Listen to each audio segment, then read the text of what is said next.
ਸਤਿ ਸ਼੍ਰੀ ਅਕਾਲ ਜੀ। ਮੈਂ ਹਾਂ ਸੁਖਵਿੰਦਰ ਸਿੰਘ ਸਿੱਧੂ। ਰੋਜ਼ਾਨਾ ਲੋਕ ਨਾਥ ਟੀਵੀ ਦਾ ਵਿਸ਼ੇਸ਼ ਪ੍ਰੋਗਰਾਮ ਖਬਰ ਸਵੇਰ ਦੇਖ ਰਹੇ ਸਾਰੇ ਦਰਸ਼ਕਾਂ ਦਾ ਸਵਾਗਤ। ਪ੍ਰੋਗਰਾਮ ਦੇ ਵਿੱਚ ਲੈ ਕੇ ਹਾਜ਼ਰ ਹਾਂ ਪੰਜਾਬ ਦੀ ਸਿਆਸਤ ਦੇ ਨਾਲ ਜੁੜੀਆਂ ਕੁਝ ਵੱਡੀਆਂ ਤੇ ਅਹਿਮ ਖਬਰਾਂ। ਸਭ ਤੋਂ ਪਹਿਲਾਂ ਗੱਲਬਾਤ ਕਰਾਂਗੇ ਕਿ ਕਾਂਗਰਸ ਨੂੰ ਵੱਡਾ ਝਟਕਾ ਲੱਗਿਆ ਹੈ। ਦੋ ਕਾਂਗਰਸੀ ਵਿਧਾਇਕ ਜਿਹੜੇ ਆ ਉਹ ਬੀਜੇਪੀ ਦੇ ਵਿੱਚ ਸ਼ਾਮਲ ਹੋ ਗਏ ਆ। ਕਿਹੜੇ ਉਹ ਵਿਧਾਇਕ ਨੇ, ਕਿੱਥੋਂ ਕਿੱਥੋਂ ਦੇ ਵਿਧਾਇਕ ਨੇ, ਤੇ ਉਸ ਤੇ ਗੱਲਬਾਤ ਕਰਾਂਗੇ। ਨਾਲ ਹੀ ਨਾਲ ਗੱਲਬਾਤ ਕਰਾਂਗੇ ਕਿ ਉਧਰੋਂ ਰਾਜਾ ਵੜਿੰਗ ਦਾ ਵੀ ਵੱਡਾ ਬਿਆਨ ਆ ਗਿਆ ਹੈ। ਕਾਂਗਰਸ ਨੇ ਆਪਣਾ ਮੌਜੂਦਾ ਐਮਪੀ ਜਿਹੜਾ ਉਹ ਵੀ ਪਾਰਟੀ ਦੇ ਵਿੱਚੋਂ ਕੱਢ ਦਿੱਤਾ। ਕਿਉਂ ਪਾਰਟੀ ਦੇ ਵਿੱਚੋਂ ਕੱਢਿਆ ਗਿਆ, ਕਿਹੜਾ ਮੌਜੂਦਾ ਐਮਪੀ ਹੈ ਜਿਹਦੇ ਬਾਰੇ ਰਾਜਾ ਵੜਿੰਗ ਨੇ ਜਾਣਕਾਰੀ ਦਿੱਤੀ ਹੈ ਕਿ ਪਾਰਟੀ ਦੇ ਵਿੱਚੋਂ ਕੱਢ ਦਿੱਤਾ ਹੈ, ਉਸ ਤੇ ਗੱਲਬਾਤ ਕਰਾਂਗੇ। ਤਾਂ ਉਧਰ ਹੁਣ ਪਤਾ ਇਹ ਲੱਗਿਆ ਕਿ ਭਾਰਤ ਭੂਸ਼ਣ ਆਸ਼ੂ ਦੇ ਸਮੇਤ 12 ਕਾਂਗਰਸ ਦੇ ਸਾਬਕਾ ਐਮਐਲਏ ਜਾਂ ਮੌਜੂਦਾ ਵੀ ਵਿੱਚ ਹੀ ਨੇ ਕੁਝ, ਉਹਨਾਂ ਦੀ ਜਿਹੜੀ ਗ੍ਰਿਫਤਾਰੀ ਹੋਣ ਜਾ ਰਹੀ ਹੈ। ਪਤਾ ਲੱਗਿਆ ਕਿਉਂ ਇਹ ਪੂਰਾ ਮਾਮਲਾ ਪੱਕਿਆ, ਕਿਉਂ ਇਹ ਖਬਰ ਆ ਰਹੀ ਹੈ ਸਾਹਮਣੇ, ਕੀ ਪੂਰੀ ਜਾਣਕਾਰੀ ਹੈ। ਇਹ ਮਾਮਲਾ ਪੂਰਾ ਗਰਮਾਇਆ ਹੋਇਆ, ਇਸ ਤੇ ਜਿਹੜੀ ਅਸੀਂ ਗੱਲਬਾਤ ਜਿਹੜੀ ਆ ਉਹ ਕਰਨ ਦੀ ਕੋਸ਼ਿਸ਼ ਕਰਾਂਗੇ। ਤਾਂ ਇਹਨਾਂ ਸਾਰੀਆਂ ਖਬਰਾਂ ਤੇ ਵਿਸਤਾਰਪੂਰਵਕ ਚਰਚਾ ਦੇ ਲਈ ਮੇਰੇ ਨਾਲ ਜੁੜੇ ਨੇ ਪ੍ਰੋਫੈਸਰ ਮਨਜੀਤ ਸਿੰਘ ਅਣਖੀ ਸਾਹਿਬ। ਸਭ ਤੋਂ ਪਹਿਲਾਂ ਸਵਾਗਤ ਕਰਾਂਗੇ, ਫਿਰ ਪ੍ਰੋਗਰਾਮ ਦੀ ਸ਼ੁਰੂਆਤ। ਅਣਖੀ ਸਾਹਿਬ, ਸਵਾਗਤ ਹੈ ਜੀ ਪ੍ਰੋਗਰਾਮ ਦੇ ਵਿੱਚ। ਸਤਿ ਸ਼੍ਰੀ ਅਕਾਲ ਜੀ ਸਾਰਿਆਂ ਨੂੰ, ਬਹੁਤ ਬਹੁਤ ਸ਼ੁਕਰੀਆ, ਧੰਨਵਾਦ। ਸਰ, ਸਭ ਤੋਂ ਪਹਿਲਾਂ ਤਾਂ ਆਪਾਂ ਗੱਲਬਾਤ ਜਿਹੜੀ ਆ ਉਹ ਕਰ ਲੈਂਦੇ ਆ ਕਿ ਟੈਂਡਰ ਘੁਟਾਲਾ ਜਿਹੜਾ ਹੋਇਆ ਸੀ, ਜਿਹੜਾ ਭਾਰਤ ਭੂਸ਼ਣ ਆਸ਼ੂ ਦੇ ਆਲੇ ਦੁਆਲੇ ਘੁੰਮ ਰਿਹਾ, ਕਹਿੰਦੇ ਕਿ ਉਹਦੇ ਵਿੱਚ ਜਿਹੜਾ ਉਸ ਮਾਮਲੇ ਦੇ ਵਿੱਚ ਭਾਰਤ ਭੂਸ਼ਣ ਆਸ਼ੂ ਦਾ ਜਿਹੜਾ ਪੀਏ ਹੈ ਉਹ ਨਿਯੁਕਤ ਨਾਮਜ਼ਦ ਜਿਹੜਾ ਕਰ ਲਿਆ ਗਿਆ। ਔਰ ਪਤਾ ਲੱਗਿਆ ਕਿ ਹੁਣ ਆਸ਼ੂ ਨੂੰ ਵੀ ਘੇਰਨ ਦੀ ਤਿਆਰੀ ਹੈ ਔਰ ਗ੍ਰਿਫਤਾਰੀ ਦੇ ਲਈ ਛਾਪੇਮਾਰੀ ਜਿਹੜੀ ਆ ਉਹ ਕੀਤੀ ਜਾ ਰਹੀ ਹੈ। ਤਾਂ ਦੂਜੇ ਪਾਸੇ ਖੁਰਾਕ ਘੁਟਾਲੇ ਦੇ ਵਿੱਚ ਵੀ ਜਿਹੜੀ ਹੈ ਨੀਂਦ ਉੱਡੀ ਹੋਈ ਹੈ। ਕਹਿੰਦੇ ਕਿ ਮੰਤਰੀ ਦੇ ਸਮੇਤ 12 ਕੁਝ ਹੋਰ ਸਾਬਕਾ ਵਿਧਾਇਕ ਜਾਂ ਮੌਜੂਦਾ ਵਿਧਾਇਕ ਹੈਗੇ ਜਿਹਨਾਂ ਦੀ ਗ੍ਰਿਫਤਾਰੀਆਂ ਹੋਣ ਜਾ ਰਹੀਆਂ। ਕਿਵੇਂ ਦੇਖਦੇ ਹੋ ਇਸ ਪੂਰੀ ਖਬਰ ਨੂੰ? ਵੱਡੀ ਖਬਰ ਸਿਆਸਤ ਦੀ ਹੈ। ਸੁਖਵਿੰਦਰ ਜੀ, ਜਦੋਂ ਦੀ ਭਗਵੰਤ ਮਾਨ ਦੀ ਸਰਕਾਰ ਬਣੀ ਆ ਉਦੋਂ ਤੋਂ ਲੈ ਕੇ ਹੁਣ ਤੱਕ ਅਗਰ ਵੇਖਿਆ ਜਾਏ ਤਾਂ ਭਾਰਤ ਭੂਸ਼ਣ ਆਸ਼ੂ ਵਿਜੀਲੈਂਸ ਦੇ ਰਡਾਰ ਤੇ ਨੇ। ਇਹ ਉਹਨਾਂ ਦੇ ਰਡਾਰ ਤੇ ਇਸ ਕਾਰਨ ਨੇ ਕਿਉਂਕਿ ਬੀਤੇ ਸਮੇਂ ਵਿੱਚ ਖੁਰਾਕ ਤੇ ਸਪਲਾਈ ਵਿਭਾਗ ਦੇ ਵਿੱਚ ਵੱਡੇ ਪੱਧਰ ਤੇ ਟੈਂਡਰਾਂ ਦੇ ਮਸਲੇ ਨੂੰ ਲੈ ਕੇ ਜਿਹੜੇ ਘੁਟਾਲੇ ਹੋਏ ਨੇ, ਵਿਜੀਲੈਂਸ ਜਿਹੜੀ ਆ ਉਹਨਾਂ ਦੀ ਜਾਂਚ ਜਿਹੜੀ ਆ ਬੜੀ ਗੰਭੀਰਤਾ ਦੇ ਨਾਲ ਕਰਦੀ ਪਈ ਆ। ਔਰ ਸਾਰੇ ਮਕਸਦ ਦੇ ਪਿੱਛੇ ਜਾਂ ਸਾਰੇ ਇਸ ਘਪਲੇ ਦੇ ਪਿੱਛੇ ਭਾਰਤ ਭੂਸ਼ਣ ਆਸ਼ੂ ਦਾ ਜਿਹੜਾ ਹੱਥ ਆ ਉਹ ਨਜ਼ਰੀ ਆ ਰਿਹਾ। ਵਿਜੀਲੈਂਸ ਇਸ ਮੁੱਦੇ ਨੂੰ ਲੈ ਕੇ ਜਿਹੜੀ ਜਾਂਚ ਆ ਉਹ ਕਰਦੀ ਪਈ ਆ। ਹੁਣ ਜਿਹੜੇ ਨਵੇਂ ਤੱਥ ਆਏ ਨੇ, ਜਿਸ ਤਰੀਕੇ ਨਾਲ ਪਤਾ ਲੱਗਾ ਕਿ ਭਾਰਤ ਭੂਸ਼ਣ ਆਸ਼ੂ ਕੁਝ ਸਮੇਂ ਤੋਂ ਬਾਹਰ ਨੇ ਜਾਂ ਉਹ ਲੱਭ ਨਹੀਂ ਰਹੇ ਜਾਂ ਵਿਦੇਸ਼ ਚਲੇ ਗਏ ਨੇ, ਬਹੁਤ ਕੁਝ ਇਦਾਂ ਦਾ, ਖਾਸ ਤੌਰ ਤੇ ਉਦੋਂ ਜਦੋਂ ਉਹਨਾਂ ਨੂੰ ਹਾਈ ਕੋਰਟ ਦੇ ਵਿੱਚ ਰਾਹਤ ਜਿਹੜੀ ਆ ਨਹੀਂ ਮਿਲੀ। ਖੈਰ, ਇਹ ਬੀਤੇ ਦੀਆਂ ਗੱਲਾਂ ਨੇ। ਹੁਣ ਜਿਹੜੀ ਨਵੀਂ ਡਿਵੈਲਪਮੈਂਟ ਹੋਈ ਹੈ ਇਸ ਸਾਰੇ ਮੁੱਦੇ ਤੋਂ ਉਹ ਇਹ ਆ ਕਿ ਭਾਰਤ ਭੂਸ਼ਣ ਆਸ਼ੂ ਦੇ ਜਿਹੜੇ ਪੀਏ ਨੇ ਮੀਨੂ ਪੰਕਜ ਮਲਹੋਤਰਾ, ਉਹਨੂੰ ਇਸ ਸਾਰੇ ਕੇਸ ਦੇ ਵਿੱਚ ਨਾਮਜ਼ਦ ਕੀਤਾ ਗਿਆ ਕਿਉਂਕਿ ਇਹ ਪਤਾ ਲੱਗਾ ਕਿ ਮੀਨੂ ਪੰਕਜ ਮਲਹੋਤਰਾ ਹੀ ਉਹ ਵਿਅਕਤੀ ਆ ਜਿਹਦੇ ਰਾਹੀਂ ਜਿਹੜੀਆਂ ਲੁਧਿਆਣੇ ਦੀਆਂ ਦੋ ਕੰਪਨੀਆਂ ਨੇ, ਤੋਲੂਰਾਮ ਐਂਡ ਕੰਪਨੀ ਤੇ ਇੱਕ ਗੁਰਦਾਸਪਾਲ ਐਂਡ ਕੰਪਨੀ ਜਿਹੜੀ ਆ, ਉਹਨਾਂ ਦੇ ਨਾਲ ਕਣਕ ਦੀ ਲੋਡਿੰਗ ਤੇ ਅਨਲੋਡਿੰਗ ਦੇ ਜਿਹੜੇ ਟੈਂਡਰ ਨੇ ਉਹਨਾਂ ਨੂੰ ਦਿੱਤੇ ਜਾਂਦੇ ਰਹੇ ਨੇ। ਔਰ ਉਹਦੇ ਨਾਲ ਹੀ ਨਾਲ ਇਹ ਵੀ ਪਤਾ ਲੱਗਾ, ਵਿਜੀਲੈਂਸ ਨੇ ਇਹ ਵੀ ਜਾਂਚ ਜਿਹੜੀ ਕਰਵਾਈ ਆ ਕਿ ਮਜ਼ਦੂਰਾਂ ਤੇ ਵਾਹਨਾਂ ਜਿਹੜੇ ਕਣਕ ਦੀ ਲੋਡਿੰਗ ਤੇ ਅਨਲੋਡਿੰਗ ਵਾਸਤੇ ਵਰਤੇ ਜਾਣੇ ਸੀ, ਉਹ ਸਾਰੇ ਵਾਹਨਾਂ ਦੇ ਨੰਬਰ ਜਿਹੜੇ ਫਰਜ਼ੀ ਪਾਏ ਗਏ ਆ। ਤੇ ਉਹ ਨੰਬਰ ਕੋਈ ਹੈਗਾ ਸਕੂਟਰ ਦਾ ਨੰਬਰ ਆ, ਕੋਈ ਮੋਟਰਸਾਈਕਲ ਦਾ ਨੰਬਰ ਆ, ਤੇ ਕੁਝ ਇਹੋ ਜਿਹੇ ਵਾਹਨਾਂ ਦੇ ਨੰਬਰ ਦਿੱਤੇ ਗਏ ਨੇ ਜਿਹੜੇ ਕਿਸੇ ਵੀ ਪੱਖ ਤੋਂ ਢੋਆ ਢਵਾਈ ਦੇ ਯੋਗ ਨਹੀਂ ਹੈਗੇ। ਤਾਂ ਇਹਦੇ ਸਾਰੇ ਸੰਬੰਧ ਦੇ ਪਿੱਛੇ ਇਹ ਪਤਾ ਲੱਗਾ ਕਿ ਭਾਰਤ ਭੂਸ਼ਣ ਆਸ਼ੂ ਦਾ ਜਿਹੜਾ ਪੀਏ ਹੈ ਮੀਨੂ ਪੰਕਜ ਮਲਹੋਤਰਾ, ਉਹ ਕਾਫੀ ਐਕਟਿਵ ਰਿਹਾ, ਸਭ ਕੁਝ ਉਹਦੇ ਰਾਹੀਂ ਹੀ ਹੁੰਦਾ ਰਿਹਾ। ਔਰ ਜਿਹੜੀ ਤੁਸੀਂ ਗੱਲ ਕੀਤੀ ਹੈ ਕਿ 12 ਦੇ ਕਰੀਬ ਜਿਹੜੇ ਵਿਧਾਇਕ ਨੇ, ਇਹ ਜਿੰਨੇ ਵੀ ਕੰਪਨੀਆਂ ਦੇ ਜਿਨ੍ਹਾਂ ਦੇ ਮੈਂ ਨਾਮ ਲਏ ਨੇ, ਔਰ ਬਾਕੀ ਵੱਖ-ਵੱਖ ਜ਼ਿਲ੍ਹਿਆਂ ਦੇ ਵਿੱਚ ਜਿਹੜੇ ਖੁਰਾਕ ਤੇ ਸਪਲਾਈ ਵਿਭਾਗ ਦੇ ਜਿਹੜੇ ਟੈਂਡਰ ਦਿੱਤੇ ਜਾਂਦੇ ਰਹੇ ਨੇ, ਉਹ ਸਾਰੇ ਕਾਂਗਰਸੀ ਜਿਹੜੇ ਵਿਧਾਇਕ ਸਨ ਉਹਨਾਂ ਦੇ ਰਾਹੀਂ, ਉਹਨਾਂ ਦੇ ਚਹੇਤਿਆਂ ਨੂੰ ਭਾਰਤ ਭੂਸ਼ਣ ਆਸ਼ੂ ਦੇ ਰਾਹੀਂ ਅਲਾਟਮੈਂਟ ਹੁੰਦੀ ਰਹੀ ਹੈ।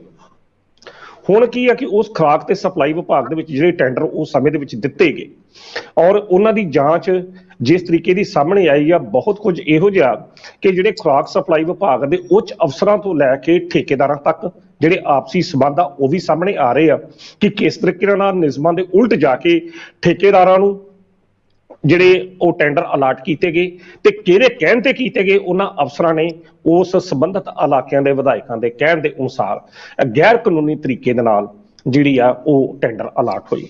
ਸੋ ਇਹ ਸਾਰੇ ਘਪਲੇ ਦੇ ਪਿੱਛੇ ਇਹ ਤਾਣਾ ਬਾਣਾ ਜਿਹੜਾ ਸਾਹਮਣੇ ਨਜ਼ਰ ਆ ਰਿਹਾ, ਇਹਦੀਆਂ ਤਾਰਾਂ ਜਿਹੜੀਆਂ ਨੇ ਮੀਨੂ ਪੰਕਜ ਮਲਹੋਤਰਾ ਜਿਹੜਾ ਨਾ ਪੀਏ ਹੈ ਭਾਰਤ ਭੂਸ਼ਣ ਆਸ਼ੂ ਹੁਣਾਂ ਦਾ ਰਿਹਾ, ਉਹਦਾ ਤਾਣਾ ਬਾਣਾ ਸਾਰਾ ਸਿਰਜਿਆ ਸੀ।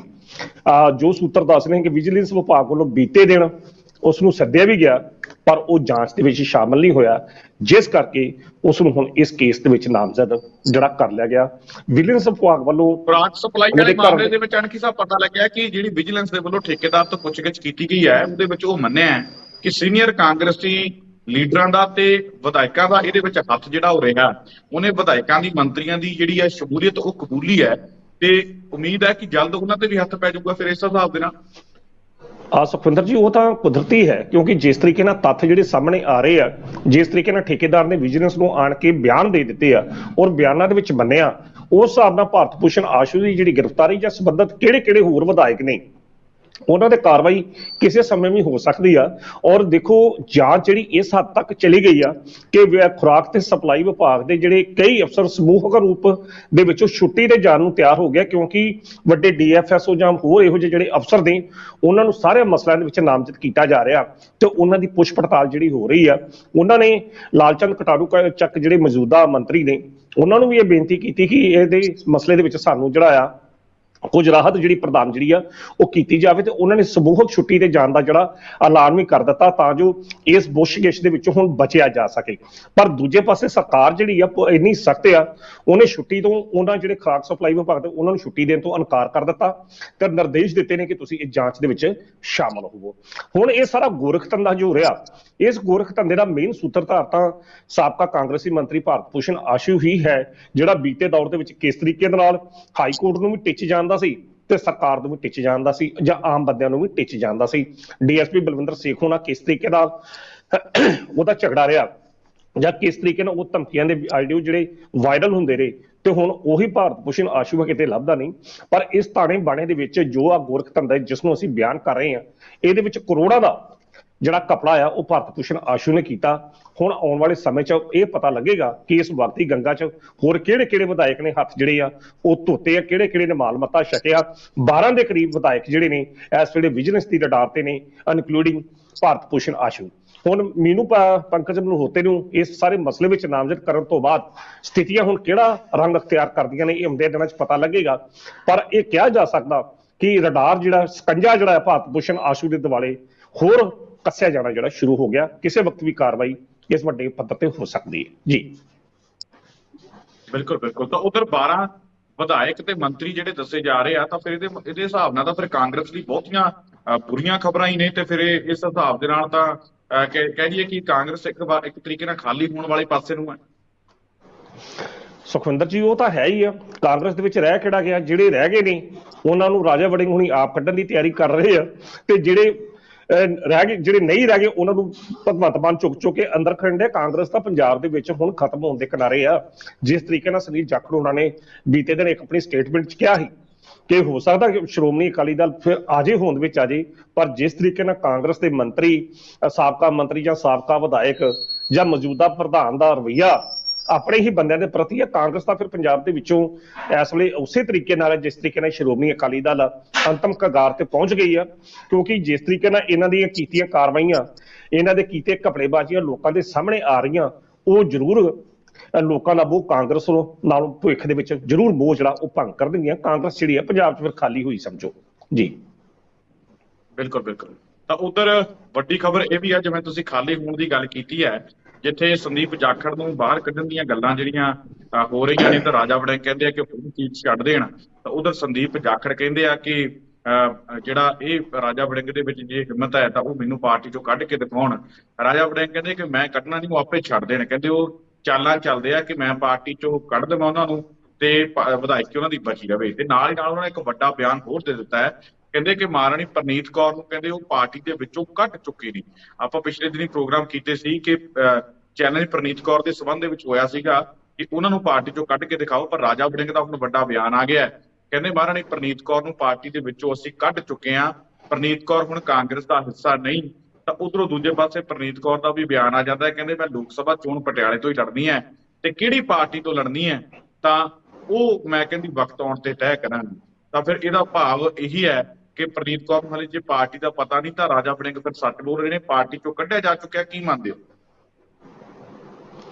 ਬੜੀ ਵੈਸੇ ਹੈਰਾਨੀਜਨਕ ਰਾਜਾ ਵੜਿੰਗ ਦੀ ਇਹ ਸਟੇਟਮੈਂਟ ਆ ਉਹ ਰਾਜਾ ਵੜਿੰਗ ਜਿਹੜੇ ਹਰ ਗੱਲ ਨੂੰ ਜਦੋਂ ਵੀ ਬਿਆਨ ਕਰਦੇ ਨੇ ਬੜੇ ਜ਼ੋਰ ਸ਼ੋਰ ਦਾ ਕਰਦੇ ਨੇ, ਤੇ ਬੜੀ ਹੈਰਾਨਗੀ ਦੀ ਗੱਲ ਆ ਕਿ ਪ੍ਰਨੀਤ ਕੌਰ ਵਰਗੇ ਇੱਕ ਤਗੜੇ MP, ਇੱਕ ਜਿਹੜੇ ਅਸੀਂ ਕਹਿ ਸਕਦੇ ਹਾਂ ਕਾਂਗਰਸ ਦੇ ਵਿੱਚ ਇੱਕ ਮਜ਼ਬੂਤ ਥੰਮ ਰਹੇ ਨੇ, ਤੇ ਅੱਜ ਵੀ ਡੇਟ ਦੇ ਵਿੱਚ ਵੀ ਹਨ। ਤੇ ਜੇਕਰ ਰਾਜਾ ਵੜਿੰਗ ਨੇ ਉਹਨਾਂ ਨੂੰ ਕੱਢ ਦਿੱਤਾ ਹੋਵੇ ਤੇ ਕਿਸੇ ਅਖਬਾਰ 'ਚ ਕਿਸੇ ਖਬਰ ਹੀ ਨਾ ਲੱਗੀ ਹੋਵੇ, ਇਹ ਬੜੀ ਹੈਰਾਨੀ ਦੀ ਗੱਲ ਆ। ਪਤਾ ਨਹੀਂ ਜਾਂ ਤਾਂ ਸੁਪਨੇ 'ਚ ਹੀ ਰਾਜਾ ਵੜਿੰਗ ਨੇ ਕੱਢ ਦਿੱਤਾ ਹੋਣਾ, ਜਿਸ ਤਰੀਕੇ ਨਾਲ ਹੁਣ ਸੰਦੀਪ ਜਾਖੜ ਨੂੰ ਕੱਢੀ ਜਾਂਦੇ ਆ।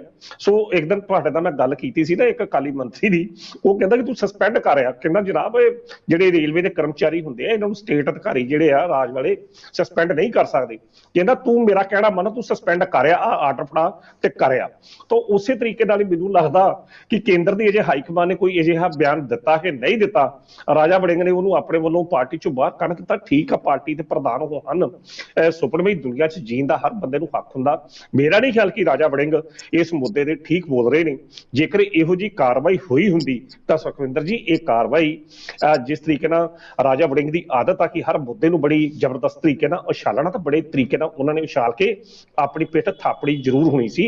ਇਹ ਇੱਕ ਸਾਫ਼ ਕੋਰਾ ਝੂਠ ਹੈ ਕਿ ਜਿਸ ਤਰੀਕੇ ਨਾਲ ਮੈਨੂੰ ਜੋ ਮਹਿਸੂਸ ਹੁੰਦਾ ਕਿ ਜੇ ਸਿਰਫ ਤੇ ਸਿਰਫ ਇਸ ਤਰੀਕੇ ਨਾਲ ਬਿਆਨਬਾਜ਼ੀ, ਕਿਉਂਕਿ ਉਹਨਾਂ ਨੇ ਇਸ ਵੇਲੇ ਫਰੰਟ ਜਿਹੜਾ ਸੰਦੀਪ ਜਾਖੜ ਦੇ ਬਾਰੇ ਵੀ ਖੋਲਿਆ ਹੋਇਆ, ਤਾਂ ਉਹਨਾਂ ਦੇ ਮਨ 'ਚ ਆ ਕਿ ਚਲੋ ਮੈਂ ਇਹ ਭਾਰਨਾ ਦੇ ਦਾਂ। ਜੋ ਜਿਸ ਤਰੀਕੇ ਨਾਲ ਉਹਨਾਂ ਨੇ ਇੰਨੀ ਗੱਲ ਕਹੀ ਹੈ ਕਿ ਹਾਂ ਜਦੋਂ ਮੈਂ ਕੱਢਣਾ ਹੋਊਗਾ ਮੈਂ ਕੱਢ ਦੂੰਗਾ, ਜੇ ਫਿਰ ਕੱਢਣਾ ਤਾਂ ਫਿਰ ਕੱਢ ਦੋ। ਫਿਰ ਵੇਲਾ ਇਹ ਧਮਕੀਆਂ ਸਿਆਸਤ ਦੇ ਵਿੱਚ ਜਿਹੜੀਆਂ ਹੁੰਦੀਆਂ ਇਹ ਕੇਵਲ ਬਿਆਨਬਾਜ਼ੀਆਂ ਹੁੰਦੀਆਂ ਨੇ। ਸੁਖਵਿੰਦਰ ਜੀ ਤੁਸੀਂ ਪ੍ਰਨੀਤ ਕੌਰ ਹੁਣਾਂ ਦੀ ਗੱਲ ਕੀਤੀ, ਤੇ ਪ੍ਰਨੀਤ ਕੌਰ ਹੁਣਾਂ ਦੀ ਵੀ ਸਟੇਟਮੈਂਟ ਆਈ ਹੈ ਕਿ ਹਾਂ ਮੈਂ ਜਿਹੜੀ ਚੋਣ ਆ ਉਹ ਪਟਿਆਲਾ ਸੀਟ ਤੋਂ ਹੀ ਲੜੂਗੀ, ਪਰ ਕਿਹੜੀ ਪਾਰਟੀ ਤੋਂ ਲੜਾਂਗੀ ਇਹ ਆਉਣ ਵਾਲਾ ਸਮਾਂ ਦੱਸੇਗਾ। ਇਸ ਗੱਲ ਤੋਂ ਠੀਕ ਆ, ਤੁਸੀਂ ਅੰਦਾਜ਼ਾ ਲਾ ਲਿਆ ਕਿ ਹਾਂ ਉਹ ਕੱਢੇ ਜਾ ਚੁੱਕੇ ਨੇ, ਪਰ ਅਜੇ ਤੱਕ ਸਵੀਕਾਰ ਨਾ ਤਾਂ ਕਾਂਗਰਸ ਦੀ ਹਾਈਕਮਾਨ ਵੱਲੋਂ ਕੋਈ ਇਹੋ ਜਿਹਾ ਨੋਟਿਸ ਕਿਤੇ ਅਖਬਾਰਾਂ 'ਚ ਛਪਿਆ, ਤੇ ਨਾ ਹੀ ਮਹਾਰਾਣੀ ਪ੍ਰਨੀਤ ਕੌਰ ਹੋਣਾ ਨੇ ਇਸ ਗੱਲ ਨੂੰ ਸਵੀਕਾਰ ਕੀਤਾ ਕਿ ਉਹ ਕਾਂਗਰਸ ਨੂੰ ਛੱਡ ਚੁੱਕੇ ਆ, ਜਿਸ ਤਰੀਕੇ ਨਾਲ ਬੀਤੇ ਦੌਰ 'ਚ ਕਰਦੇ ਰਹੇ ਆ। ਸੋ ਰਾਜਾ ਵੜਿੰਗ ਦੀ ਇਸ ਸਟੇਟਮੈਂਟ ਦੇ ਵਿੱਚ ਮੈਨੂੰ ਕੋਈ ਜ਼ਿਆਦਾ ਜਿਹੜਾ ਆ ਉਹ ਵਜ਼ਨ ਜਾਂ ਜ਼ਿਆਦਾ ਸੱਚਾਈ ਜਿਹੜੀ ਨਜ਼ਰ ਨਹੀਂ ਆਉਂਦੀ। ਇਹ ਮਹਿਜ਼ ਇੱਕ ਸਿਆਸੀ ਬਿਆਨ ਜ਼ਰੂਰ ਹੋ ਸਕਦਾ, ਜਾਂ ਆਪਣੇ ਉਸ ਬਿਆਨ ਦੇ ਵਿਰੋਧ ਵਿੱਚ ਇੱਕ ਹੋਰ ਉਹਨਾਂ ਨੇ ਬਿਆਨ ਦਿੱਤਾ ਜਦੋਂ ਉਹਨਾਂ ਨੇ ਕਿਹਾ ਸੀ ਜਾਂ ਤਾਂ ਮਹਾਰਾਣੀ ਪ੍ਰਨੀਤ ਕੌਰ ਮੈਂ ਕੱਢ ਦਾਂਗਾ ਜਾਂ ਮੈਂ ਸਿਆਸਤ ਛੱਡ ਦਾਂਗਾ, ਪ੍ਰਧਾਨਗੀ ਛੱਡ ਦਾਂਗਾ।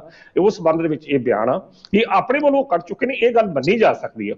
ਜਿਸ ਤਰ੍ਹਾਂ ਅਸੀਂ ਕਿਸੇ ਨੂੰ ਕਹਿ ਦੇਣਗੇ ਹਾਂ ਵੀ ਮੈਂ ਕਾਕਾ ਮੈਂ ਤੈਨੂੰ ਤਿਆਗ ਦਿੱਤਾ, ਤੂੰ ਬੇਸ਼ੱਕ ਮੈਨੂੰ ਤਿਆਗ ਨਾ ਤਿਆਗ, ਆ ਹੋ ਸਕਦਾ ਕਿ ਆਪਣੇ ਵੱਲੋਂ ਤਾਂ ਉਹਨਾਂ ਨੇ ਸੰਦੀਪ ਜਾਖੜ ਨੂੰ ਵੀ ਕੱਢ ਦਿੱਤਾ, ਹੋਰ ਵੀ ਜਿਹੜੇ ਬੰਦੇ ਨੇ ਬਹੁਤ ਬੰਦਿਆਂ ਨੂੰ ਉਹਨਾਂ ਨੇ ਕੱਢ ਚੁੱਕੇ ਨੇ, ਪਰ ਕੀ ਕਾਂਗਰਸ ਦੀ ਹਾਈਕਮਾਨ ਨੇ ਪ੍ਰਨੀਤ ਉਹਨਾਂ ਨੂੰ ਕੱਢਿਆ? ਪ੍ਰਸ਼ਨ ਵੱਡਾ ਇਹ ਆ।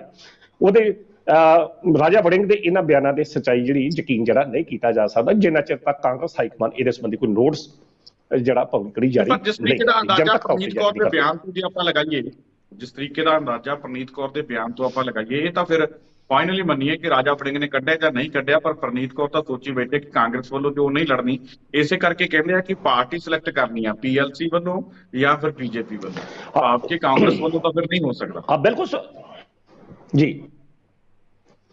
ਜੀ ਸੁਖਵਿੰਦਰ ਜੀ ਉਹ ਤਾਂ ਗੱਲ ਹੈ ਹੀ ਆ। ਪ੍ਰਨੀਤ ਕੌਰ ਹੋਣੀ ਤਾਂ ਇਹ ਗੱਲ ਆਪਾਂ ਉਸ ਦਿਨ ਵੀ ਆਪਣੇ ਪਹਿਲੇ ਪ੍ਰੋਗਰਾਮਾਂ 'ਚ ਗੱਲ ਕੀਤੀ ਕਿ ਪ੍ਰਨੀਤ ਕੌਰ ਹੋਣੀ ਕਾਂਗਰਸ ਛੱਡਣਗੇ ਜ਼ਰੂਰ 2024 ਦੀਆਂ ਚੋਣਾਂ ਦੇ ਵਿੱਚ। ਵੇਖੋ ਉਹ ਤਾਂ ਕੁਦਰਤੀ ਤੌਰ ਤੇ ਆ, ਜੇਕਰ ਕੈਪਟਨ ਅਮਰਿੰਦਰ ਸਿੰਘ ਦੀ ਪਾਰਟੀ ਭਾਜਪਾ ਦੇ ਵਿੱਚ ਵਿਲੀਨ ਹੁੰਦੀ ਆ ਤਾਂ ਨੈਚੁਰਲੀ ਤੌਰ ਤੇ ਆ ਕਿ ਪ੍ਰਨੀਤ ਕੌਰ ਹੁਣੀ ਕਿੰਨਾ ਚਿਰ ਆਪਣੇ ਪਤੀ ਤੋਂ ਅਲੱਗ ਦੂਜੀ ਪਾਰਟੀ ਦੇ ਵਿੱਚ ਰਹਿਣਗੇ। ਹਾਲਾਂਕਿ ਬੀਤੇ ਦੌਰ 'ਚ ਬੜਾ ਇਹੋ ਜਿਹਾ ਇਤਿਹਾਸ ਰਿਹਾ ਕਿ ਮਾਤਾ ਜਿਹੜੀ ਆ ਭਾਰਤੀ ਜਨਤਾ ਪਾਰਟੀ 'ਚ ਪੁੱਤਰ ਕਾਂਗਰਸ, ਮੈਂ ਵਿਜੇ ਰਾਜੇ ਸਿੰਧੀਆ ਦੀ ਗੱਲ ਕਰ ਰਿਹਾ, ਉਹ ਭਾਰਤੀ ਜਨਤਾ ਪਾਰਟੀ ਦੇ ਬੜੇ ਸੀਨੀਅਰ ਲੀਡਰ ਹੁੰਦੇ ਸੀ ਵਿਜੇ ਰਾਜੇ ਸਿੰਧੀਆ, ਤੇ ਦੂਜੇ ਪਾਸੇ ਮਾਧਵਰਾਓ ਸਿੰਧੀਆ ਜਿਹੜੇ ਉਹ ਕਾਂਗਰਸ ਦੇ ਸਨ।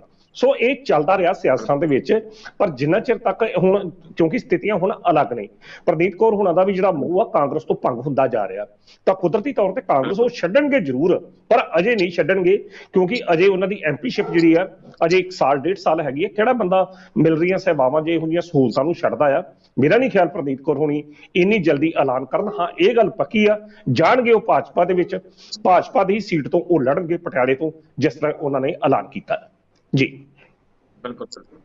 ਤਾਂ ਉਧਰ ਅਗਲੀ ਖਬਰ ਹਿਮਾਚਲ ਪ੍ਰਦੇਸ਼ ਤੋਂ ਲੈ ਲੈਂਦੇ ਆ, ਜਿੱਥੇ ਹਿਮਾਚਲ ਦੇ ਵਿੱਚ ਚੋਣਾਂ ਹੋਣ ਜਾ ਰਹੀਆਂ। ਵੱਖ-ਵੱਖ ਪਾਰਟੀਆਂ ਜਿਹੜੀਆਂ ਕੰਮ ਕੱਸ ਰਹੀਆਂ ਨੇ ਕਿ ਜਿਹੜੀ ਸੱਤਾ ਹਾਸਲ ਹਰ ਤਰੀਕੇ ਨਾਲ ਕਰਨੀ ਹੈ, ਤਾਂ ਉਧਰ ਕਾਂਗਰਸ ਨੂੰ ਵੱਡਾ ਝਟਕਾ ਲੱਗ ਗਿਆ। 2 ਵਿਧਾਇਕ ਜਿਹੜੇ ਆ ਮੌਜੂਦਾ ਵਿਧਾਇਕ ਕਾਂਗਰਸ ਦੇ, ਉਹ ਕਾਂਗਰਸ ਨੂੰ ਅਲਵਿਦਾ ਆਖ ਕੇ BJP ਦੇ ਵਿੱਚ ਚਲੇ ਗਏ ਨੇ। ਕਿੰਨਾ ਕੁ ਵੱਡਾ ਝਟਕਾ ਚੋਣਾਂ ਤੋਂ ਪਹਿਲਾਂ ਤੁਸੀਂ ਮੰਨਦੇ ਹੋ? ਕਿਹੋ ਜਿਹੀ ਹਵਾ ਜਿਹੜੀ ਕਾਂਗਰਸ ਦੇ ਉੱਤੇ? ਸੁਖਵਿੰਦਰ ਜੀ, ਚੋਣਾਂ ਦੇ ਦਰਮਿਆਨ ਅਗਰ ਸਿਟਿੰਗ ਵਿਧਾਇਕ ਜਾਂਦੇ ਨੇ ਕਿਸੇ ਪਾਰਟੀ ਨੂੰ ਛੱਡ ਕੇ, ਤਾਂ ਕੁਦਰਤੀ ਤੌਰ ਤੇ ਪਾਰਟੀ ਨੂੰ ਝਟਕਾ ਤਾਂ ਹੈ ਹੀ ਆ। ਹੁਣ ਜਿਸ ਤਰੀਕੇ ਨਾਲ ਹਿਮਾਚਲ ਦੀ ਜਿਹੜੀ ਸਥਿਤੀ ਤੁਸੀਂ ਬਿਆਨ ਕਰ ਰਹੇ ਜੇ, ਕਾਂਗੜਾ ਤੋਂ ਜਿਹੜੇ ਇੱਕ ਵਿਧਾਇਕ ਨੇ ਪੰਕਜ, ਤੇ ਦੂਜੇ ਪਾਸੇ ਨਾਲਾਗੜ੍ਹ ਜਿਹੜਾ ਹਲਕਾ ਆ ਉੱਥੋਂ ਲਖਵਿੰਦਰ ਰਾਣਾ, ਇਹ ਜਿਹੜੇ ਦੋ ਵਿਧਾਇਕ ਨੇ ਕਾਂਗਰਸ ਦੇ, ਇਹ ਦਿੱਲੀ ਦੇ ਵਿੱਚ ਕੱਲ ਇਹਨਾਂ ਨੇ ਜੁਆਇਨ ਕੀਤਾ ਭਾਰਤੀ ਜਨਤਾ ਪਾਰਟੀ ਨੂੰ, ਜਿਹਦੇ ਸੰਬੰਧੀ ਉੱਥੋਂ ਦੇ ਹਿਮਾਚਲ ਦੇ ਮੁੱਖ ਮੰਤਰੀ ਹੋਣਾ ਨੇ ਐਲਾਨ ਕੀਤਾ। ਹੁਣ ਇਹੋ ਜਿਹੇ ਮੌਕੇ ਤੇ ਜਦੋਂ ਕਾਂਗਰਸ ਕੇਵਲ ਹਿਮਾਚਲ 'ਚ ਹੀ ਨਾ ਸਮਝੋ, ਪੰਜਾਬ ਦੇ ਵਿੱਚ ਵੀ ਜਿਹੜੀ ਸਥਿਤੀ ਆ, J&K ਦੇ ਵਿੱਚ ਵੀ ਸਥਿਤੀ ਆ, ਕੱਲ ਨੂੰ ਜਿਸ ਤਰੀਕੇ ਦੇ ਨਾਲ ਗੁਲਾਮ ਨਬੀ ਆਜ਼ਾਦ ਹੋਣਾ ਨੇ ਜਿਹੜੀ ਕੰਪੇਨ ਕਮੇਟੀ ਤੋਂ ਅਸਤੀਫਾ ਦੇ ਕੇ ਆਪਣਾ ਕਿਨਾਰਾਕਸ਼ੀ ਕਰ ਲਈ ਹੈ, ਜਾਂ ਪੰਜਾਬ ਦੇ ਵਿੱਚ ਜਿਸ ਤਰੀਕੇ ਦੇ ਨਾਲ ਵੱਖ-ਵੱਖ ਲੀਡਰ ਜਿਹੜੇ ਨੇ ਕਾਂਗਰਸ ਤੋਂ ਦੂਰ ਹੁੰਦੇ ਜਾ ਰਹੇ ਆ, ਵਿਧਾਇਕ ਭਾਜਪਾ 'ਚ ਸ਼ਾਮਲ ਹੁੰਦੇ ਜਾ ਰਹੇ ਆ, ਤਾਂ ਟੋਟਲ ਕੌਮੀ ਪੱਧਰ ਤੇ ਅਗਰ ਮੈਂ ਕਾਂਗਰਸ ਦੀ ਗੱਲ ਕਰਾਂ, ਹਿਮਾਚਲ ਤੇ ਚਲੋ ਝਟਕਾ ਹੈ ਹੀ ਹੈ, ਕੌਮੀ ਪੱਧਰ ਤੇ ਵੀ ਜਿਹੜੀ ਆ ਕਾਂਗਰਸ ਕਮਜ਼ੋਰ ਪੈਂਦੀ ਜਾ ਰਹੀ ਹੈ। ਇਸ ਦਾ ਕਾਰਨ ਸਿਰਫ ਤੇ ਸਿਰਫ ਇਹ ਆ ਸੁਖਿੰਦਰ ਜੀ, ਕਿ ਜਿਹੜੇ ਅਹਿਮ ਮੁੱਦੇ ਨੇ ਜਿਹੜੇ ਕੌਮੀ ਪੱਧਰ ਤੇ ਚੁੱਕੇ ਜਾਣੇ ਚਾਹੀਦੇ ਨੇ, ਜਿੰਨੀਆਂ ਵੀ ਰਾਜ ਦੀਆਂ ਇਕਾਈਆਂ ਨੇ ਕਾਂਗਰਸ ਦੀਆਂ, ਉਹਨਾਂ ਮੁੱਦਿਆਂ ਵੱਲ ਧਿਆਨ ਦੇਣ ਦੀ ਬਜਾਏ ਸਿਰਫ ਤੇ ਸਿਰਫ ਰਾਹੁਲ ਗਾਂਧੀ ਤੇ ਸੋਨੀਆ ਗਾਂਧੀ ਨੂੰ ਜਿਹੜੀ ਆ ਪਰਿਵਾਰ ਜਿਹੜੀ ਈਡੀ ਤੋਂ ਬਚਾਉਣ ਦੀਆਂ ਹੀ ਕਾਰਵਾਈਆਂ ਦੇ ਦੁਆਲੇ ਇਹ ਕੇਂਦਰ ਤੋਂ ਹੋ ਗਏ ਨੇ, ਜਿਸ ਕਰਕੇ ਕਾਂਗਰਸ ਕੁਦਰਤੀ ਤੌਰ ਤੇ ਲੋਕਾਂ ਤੋਂ ਟੁੱਟਦੀ ਜਾ ਰਹੀ ਆ।